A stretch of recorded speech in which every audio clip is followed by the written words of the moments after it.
Un espacio de reflexión sobre la función de la cultura cinematográfica y teatral en la vida contemporánea.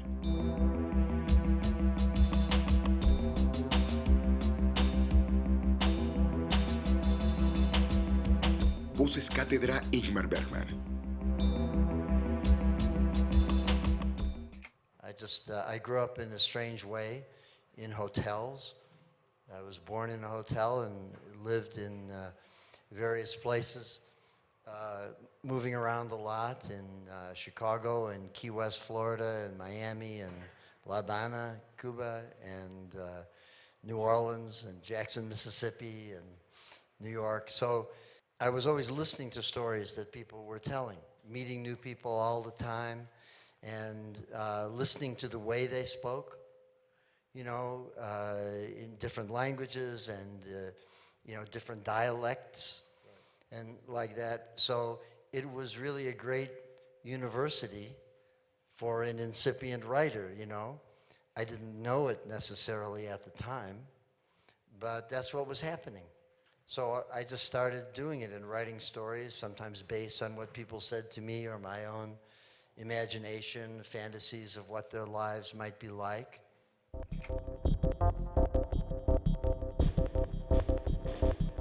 Barry Gifford nació en 1946 en Chicago. Como escritor, poeta, novelista y guionista, Gifford deja que el tema dicte la forma y no privilegia una manera de expresar los estados mentales inusuales que busca. Entre sus obras destaca Lost Highway, Wild at Heart de David Lynch y Perdita Durango de Alex de la Iglesia. But really, I began by writing stories when I was 11 years old. Well, it basically, rock and roll began really, in early 1950s, late 40s, early 1950s. So since I was born in the end of 1946, it was only natural growing up with this kind of music that the ritmo, somehow it got into my head. I was writing songs. I was a musician in the mid-60s in London and writing songs. And then a publisher came to me and said, your lyrics are very poetic in some way, I don't know. But I realized that as far as poetry was concerned, I didn't have a second act. I didn't know what came next. So I was sort of celebrated under false pretenses, And so that's how that came about. Then I really decided I had to learn how not only to write poems properly, and learn the forms, but also learn how to write a proper sentence. And that just meant putting one word after another. And so that's what happened. And then I began writing novels.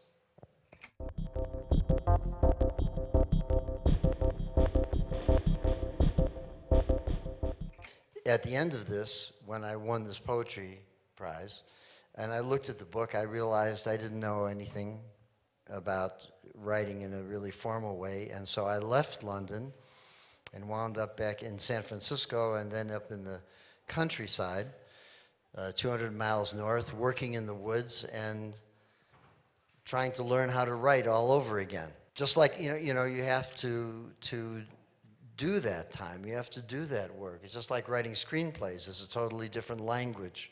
We can get into that later, but, a totally different language from writing fiction. My greatest influences when I began for real, in a sense, were Jack London and Herman Melville and Joseph Conrad. If you're going to be a writer, this is what you do. You get out in the world and you have these experiences and all. And so I made my money in those years by working as a merchant seaman.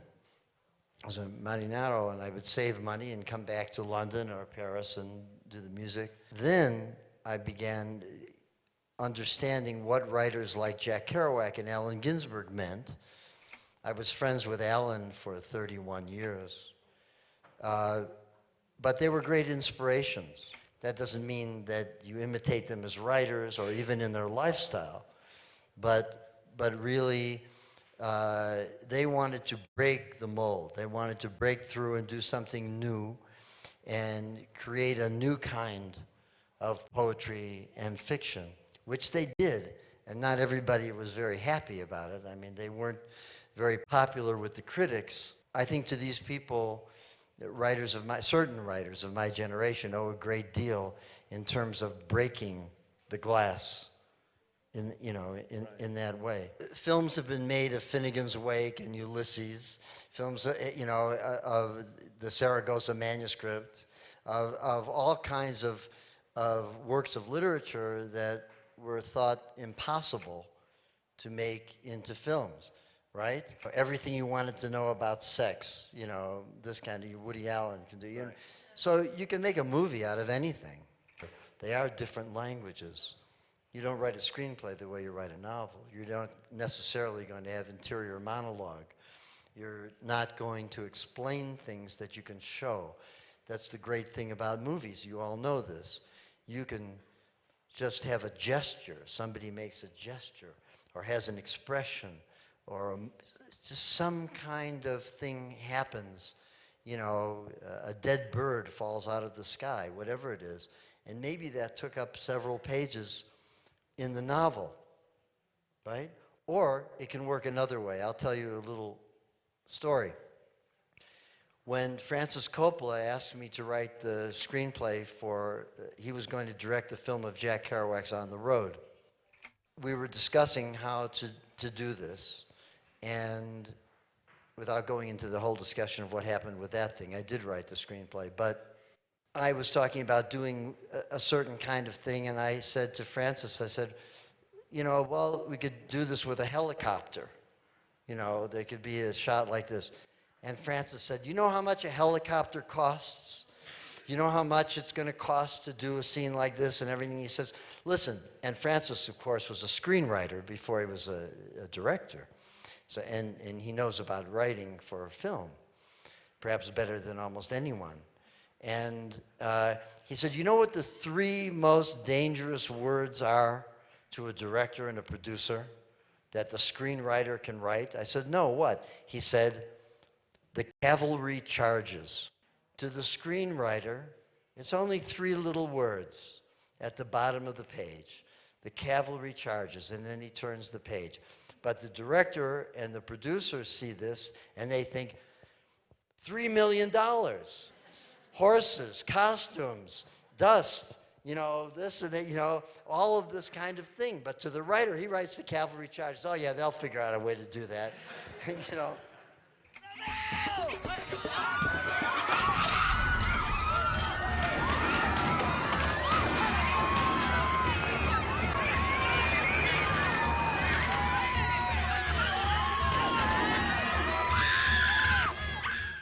I've always been very curious about people, places, different situations, different possibilities. I've tried and done a lot of different things. And, there's an advertising campaign that's been very popular in the United States for Dos Equis beer, where they have this guy, he's called the most interesting man in the world. Have you ever seen this? Is anybody, like that? And it's sort of a joke, and they, make out that this guy is a fantastic character and all this. And somebody was making a comment one time where I was at a dinner and said, well, Barry, he's done all these different things. And one of my sons said, oh yeah, well, Barry, he's the most interesting man in the world. He was joking around in a way. But I said, the thing about that is, no, it's not a point of being the most interesting man in the world, and I'm certainly probably not the most interesting man in the world, but I am interested. I could be one of the most interested men in the world. And I think this is the key to what we're talking about here, that you maintain your curiosity. That's the whole point. I mean, you lose your curiosity, you're dead. You might as well be dead. You can spend the rest of your life playing video games or something, or waste time anyway, but you don't have so much time. And I never felt that I had a lot of time, really. I guess early on, I sort of thought, live fast, die young, have a good-looking corpse kind of thing, and, how long are you going to last, and so try to fit everything in, and so it's really kind of true. And you try all these different things, you know, and some things you're good at, some things you're not, most things you're not, or you're only mediocre at, or you find what is really your vocation. So when it came to music, for example, I found, okay, I was a pretty good musician. I was a better songwriter than I was a musician. So that was really what I could do. I could write songs, and lyrics and music, but you know, mostly the lyrics. And I said, well, if it's really the lyrics where my talent lay, then better for me is to be a writer and to concentrate on, you know, the books and do it like that. And so that's really what happened. So that became the vocation, the writing, and the music became the avocation. I still write music.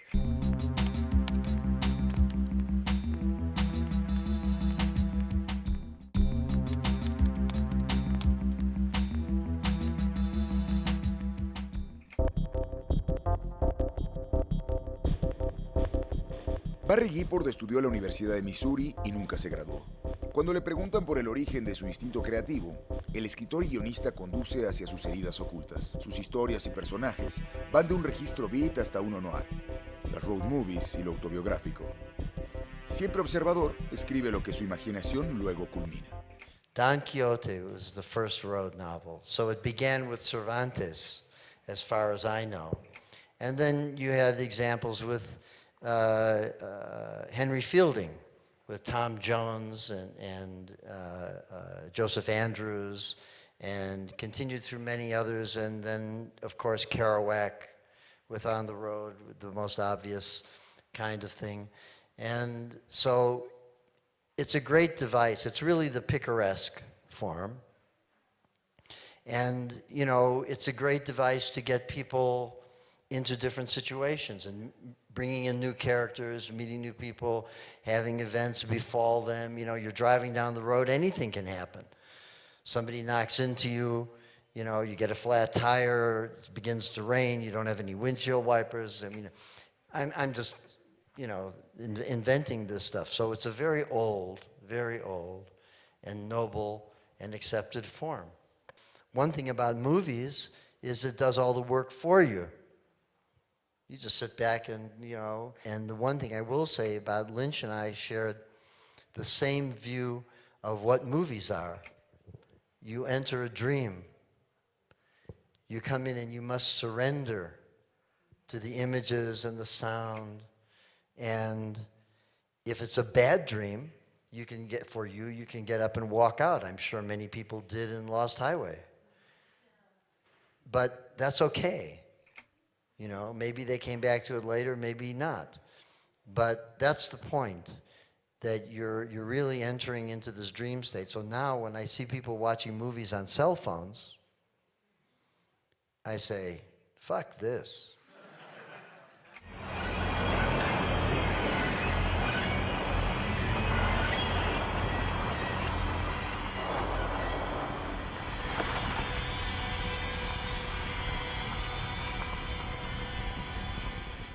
And partnerships are wonderful as long as you're continuing to inspire each other.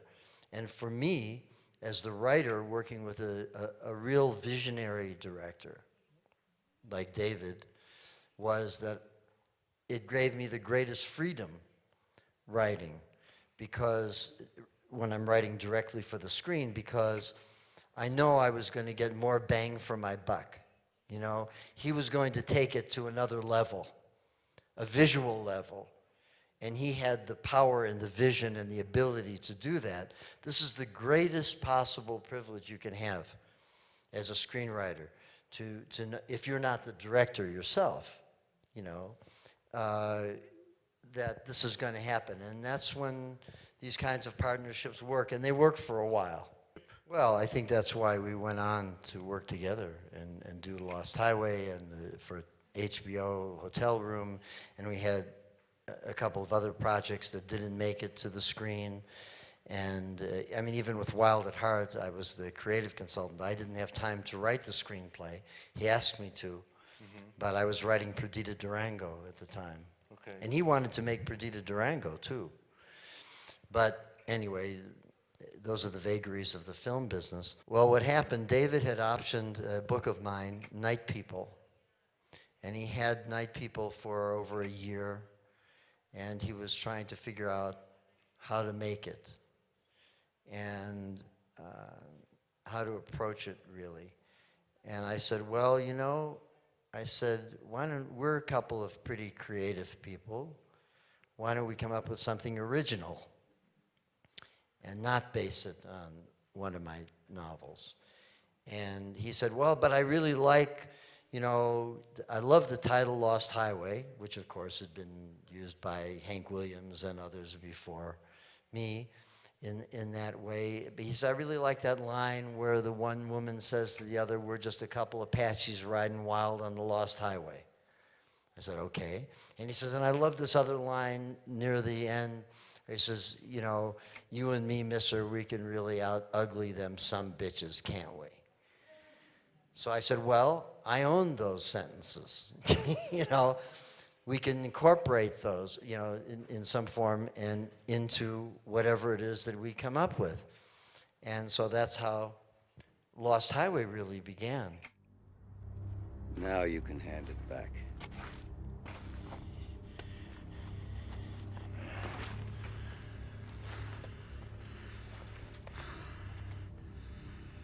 You and me, mister. We can really out-ugly them some bitches. Can't we? No, we wrote together completely. And when we did I remember he came to see me in San Francisco, and he says, no, we have to do this. We have to do it now. I haven't made a movie in 4.5 years. I said, well, okay, let's sit down. So I had 2 weeks before I had to leave the country to go do promotion for some books or something. And so we wrote the first draft in 2 weeks, just sitting like you and I are right here, back and forth, going in my studio. And we each then took it away and read it. Well, two things happened.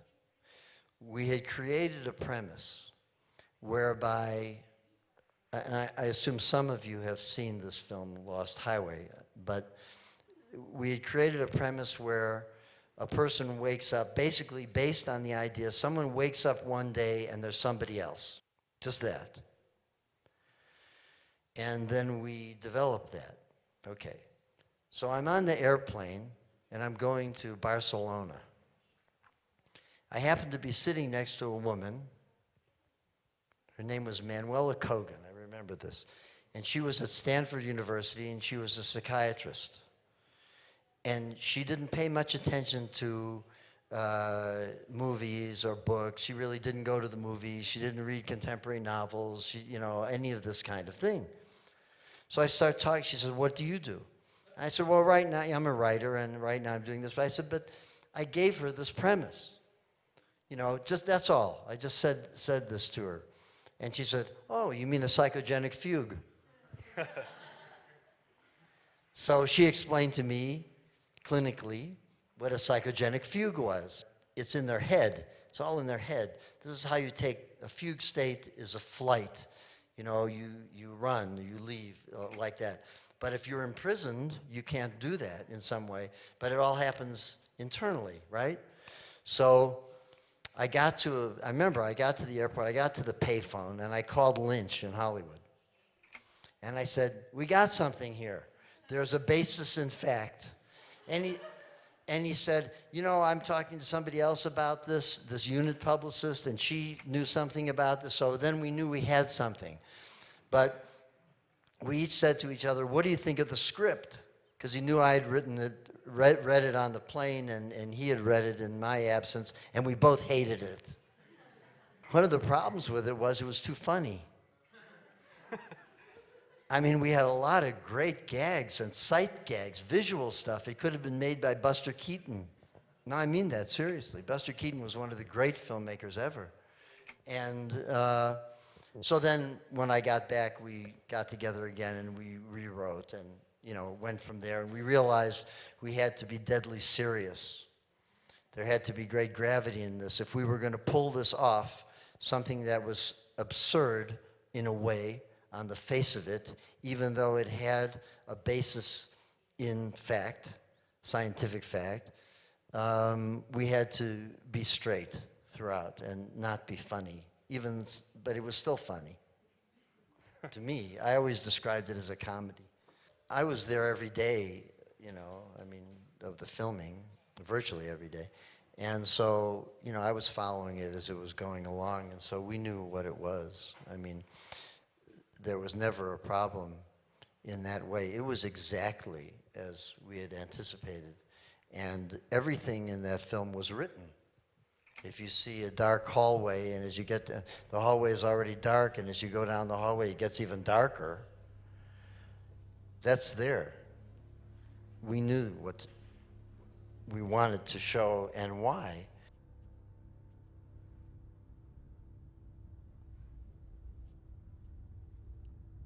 Fred?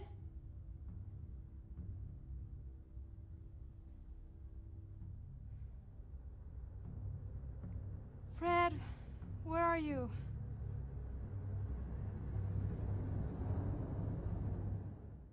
And the studios are only interested in making CGI films. Cost $150 million for the most part. Every once in a while something slips in there, but I think that our idea of what we want to accomplish, in a way, if accomplishment is the right way to put this, and I'm not putting words in David's mouth or anybody else's, is just that most people aren't willing to do the work, and they don't even know how to do the work. It's just not there. So it's sort of the end of the road for all of us in a certain way, with books and movies. That's the point. That's why I like writing novels, or writing books like that, because the reader has to participate in some way, use their imagination.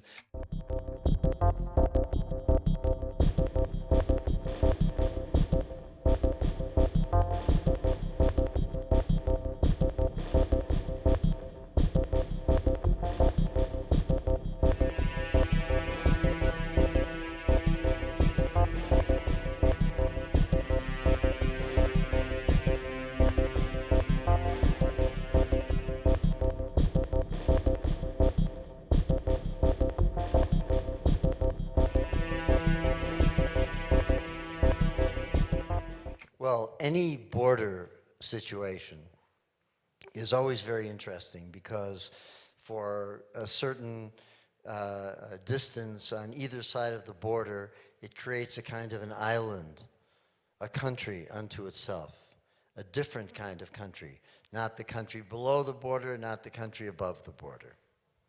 So different things happen, whether it's, human trafficking, drug smuggling, any number of things that go on. You have a different language, or certainly different dialect, and you have people who are in a kind of a shadow land. And the interesting thing is you have some people, many people, who have grown up and lived their whole lives on one side of the border, just right on it, or the other, and never crossed the border. That's a fascinating thing to me.